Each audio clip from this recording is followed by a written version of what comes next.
Hi there. Lots of you have asked about breakout rooms and how you can utilize these when you're doing your class input, whether that's to put children in rooms together so they can chat about the task or answer some questions, or maybe you want an adult in there for an intervention or some extra support.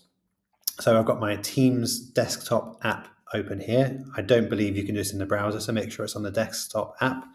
And here is my recurring Year 5 lesson, Year 5 for WASAT, which I'm delivering each day at the same time.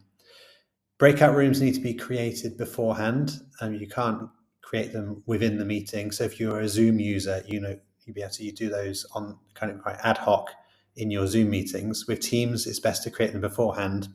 So here I've got my input with my homeroom class, and if I click on it and then edit, I want to edit all events in the series. So by doing this, once you've set the breakout rooms once, they'll be available for you each time you log on with this link.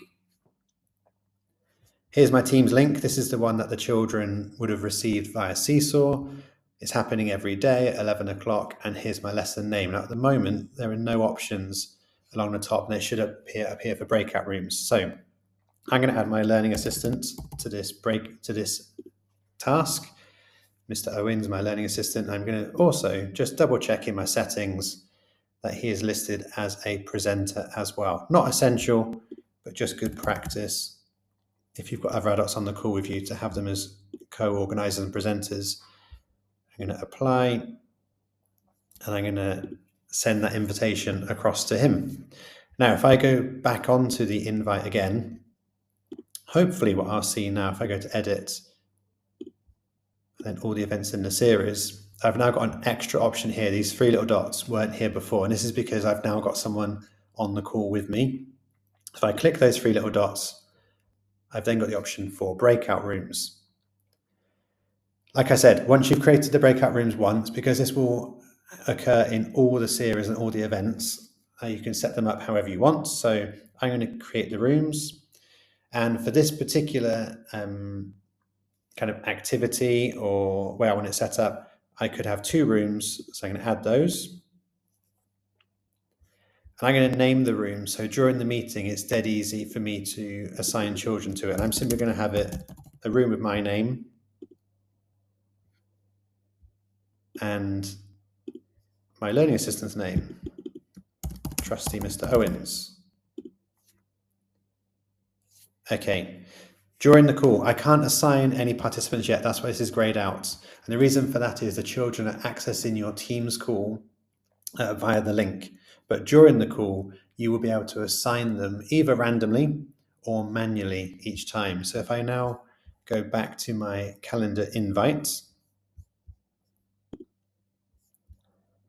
I go to a different day. So let's go for this Thursday day, and I'm going to edit all events in the series. Hopefully, if I go to breakout rooms, you should see, there they are, my two rooms are ready. If I want to have more than two rooms, I can add them up here, I can take them away as needed, and there's different options with regards to the settings as well. So assign presenters to manage the rooms. Okay, I can tick that one if needed. I can set a time limit if I know I want the children in the room for no more than a certain number of minutes. I can set a time limit. During the call itself, you do get the option to close the rooms anyway, so you can send children announcements and notifications there. All right. Let people return to the main meeting. That's where they can choose to come back on their own or not. Let people choose their own room. Could be a useful one, because if you went into one room and your learning assistant went into the other room, you could ask the children to choose which room they wanted to go to, and then you have that choice, or you can assign them later on during the call. Okay, so what does that look like in the meeting? Well, I've got limited access to show you the full suite of breakout rooms, but I have got Rhea logged on to my test call at the moment. So I've started my meeting, I'm giving my inputs for the lesson, and then what I want the children to do now is to break out into two rooms, and I can see that a group of children are struggling, so I'm going to put them with Mr. Owens, and then a group are going to stay with me for a bit of extension. So I'm on the desktop app still, and that's important to be on the desktop app. I've got the option along the top for rooms, And I can see at the moment I've only got one person on my call, and that's Raya. But what I'm going to do is I'm going to assign Raya to a room. So here I'm going to assign her to work with Mr. Owens, and then click save. So what I can now do is the rooms are open, and on Raya's iPad I can see to the side that she's got the option to, and she's joined Mr. Owens' group, so she's doing some input with Mr. Owens now. Also on her iPad, she's got the option to return to the main room. We've got a couple of minutes left of the task maybe, so this little paper airplane icon, I'm going to send an announcement to all the rooms. Closing rooms in 1 minute. Send. And then on Raya's iPad, she gets a notification from Mr. Smarts that the rooms are closing. And if I now click close rooms, it will automatically bring her back in and sign her back into the main room. And there she is.